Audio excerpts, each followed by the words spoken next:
What if you are larger than life, larger than this life? Perhaps you find yourself thirsty, never satisfied with what we can have in this life, always longing for something else because we were made for something better. That's the story of Edward Bloom. Born in the small town of Ashton, he always felt like he was made for something better. He tells stories about the people that he has encountered in this world. And in telling these stories, Edward Bloom longs to connect with his son. At first, he loves these stories, but after hearing them over and over, he begins to doubt that they are true. He begins to believe that the stories are just lies. And as he begins to believe this, he starts to push away from his father.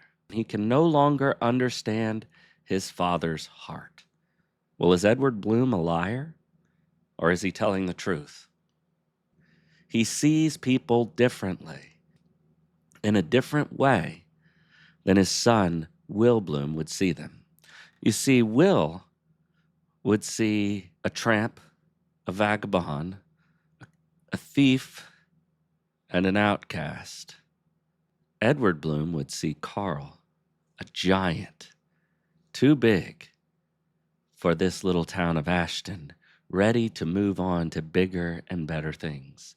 And Edward tells the story of a man who is very large, larger than life. And see, that's the problem. Will can't handle the larger than life stories. But you see, that's what Edward does. When he sees people, he looks beyond merely the facts, and he begins to infuse those facts with meaning. And that's what a story does. A story gives the facts their meaning. We all have a story, and they are a collection of facts. But what is the meaning attached to these things? Well, Edward, when he sees someone, he sees them as they really are. And he sees them that way. And to Edward Bloom, his stories are more real than life, more real than this life because they are larger than life. Where Will would see an old lady with dementia, Edward sees a witch who can tell him how he's going to die, who can tell him of the future. You see, Edward begins to see things differently. And Will believes he is just a footnote in the story. But the whole story is about him. And Will can't see it. And Will goes to meet with his father. And there he begins to tell him, "Dad, it would kill me. I'm about to have a son. And it would kill me if he went his whole life never knowing who his father really was." And Edward looks at him and he says, "It would kill you, huh?" As he's about to die, he realizes that his own son doesn't know him. His son accuses him of telling lies, and he says, "No, I tell thousands of facts. I tell stories. That's what I do." And Will says, "You tell lies, Dad. But are they lies? I believe they are truths about people and who they are."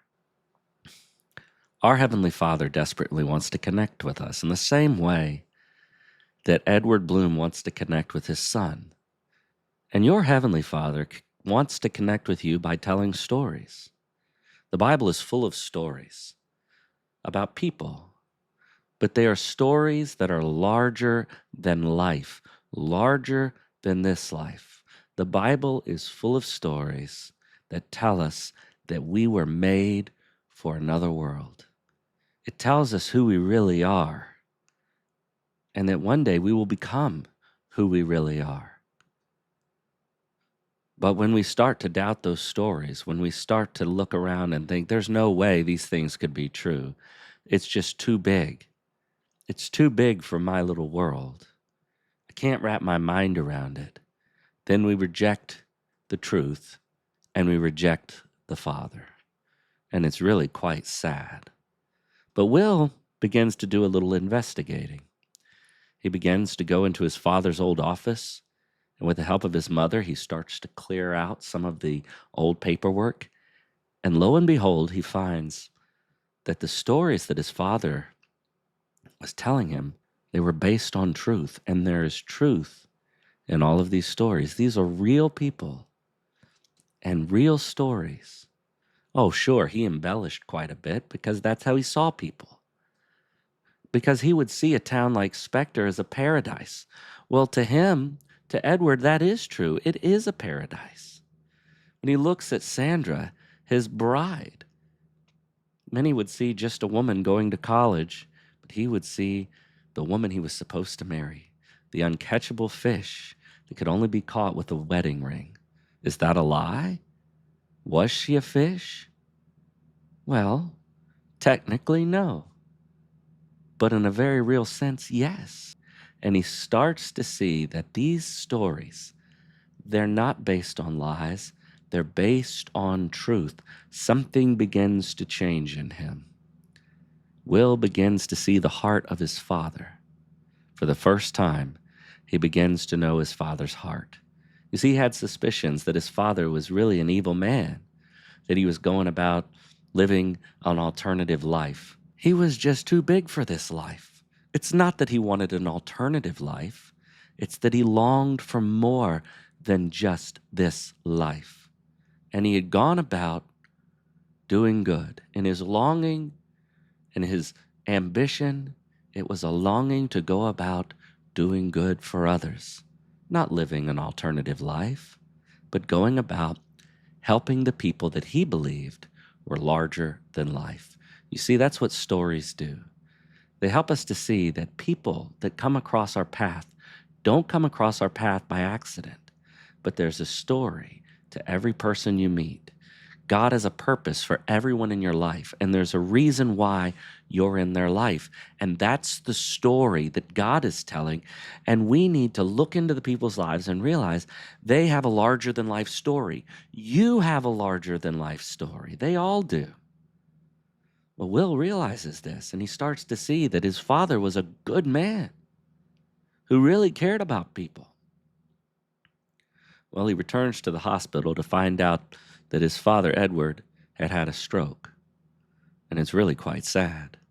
And there his father is unconscious, and he's sitting there waiting, hoping his father would wake up.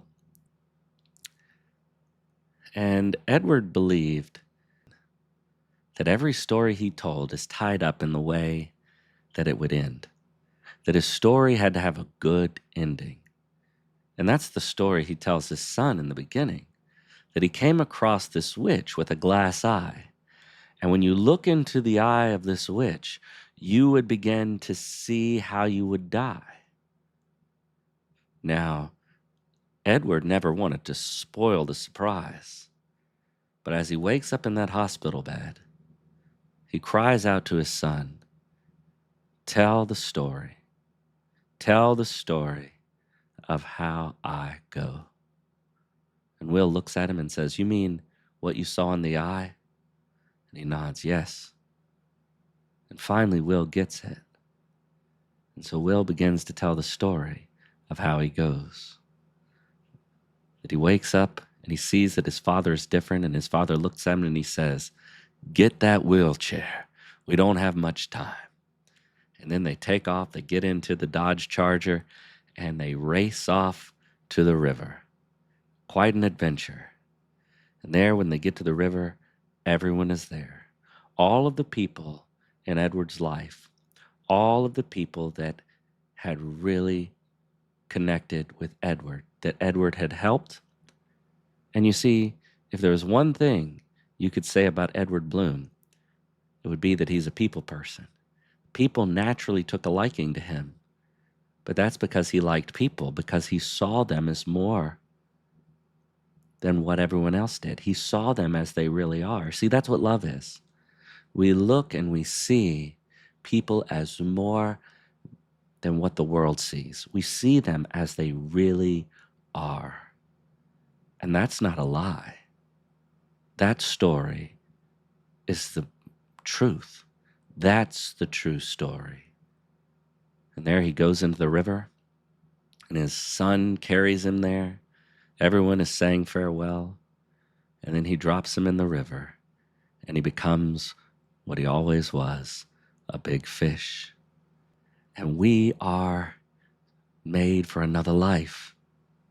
We were made for another world because this world is too small for those who are created in the image of God.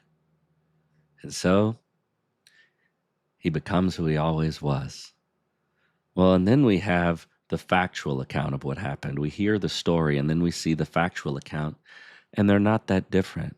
They're all there at the funeral as they finally say their goodbye. But this is him moving on, just as he moved on from the town of Ashton, just as he was to move on to Spectre. Now he is moving on to another world, to a better place. And all of the people who said farewell to him and saw him on his way were there to cheer him on. And at the end of the funeral, we have all of his friends, all of the people in Edward's life standing around telling stories. Stories that would cause him to live on in their hearts. You know, we store our possessions in something we like to call storage. But you store people in stories. The people who've gone on before us, we remember them by telling their stories. And we know that they were more than just this life, that they live on. Not only do they live on in the stories we tell, but they live on in another world larger than this life. Isn't that a wonderful picture of the hope that we have? The hope we have that this life is not all there is, that we were made for something more. It's a longing for eternity in our hearts. And there, as they're telling all of these stories, Will continues to tell the stories to his children, and his father lives on. The stories connect him to his father even after his father is gone.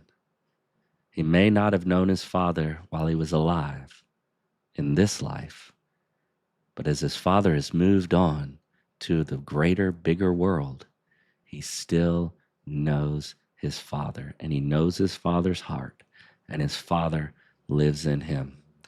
It's a profound and deep truth, and that's why I think it touches our heart. So think about the way that you view other people. How do you see them? Do you simply look at the facts? Are you able to look beyond what your physical eyes see? And are you able to see the meaning, the significance, that the people that God has put in your life are so much more than a collection of facts, but people who are made for another world, just like you and me.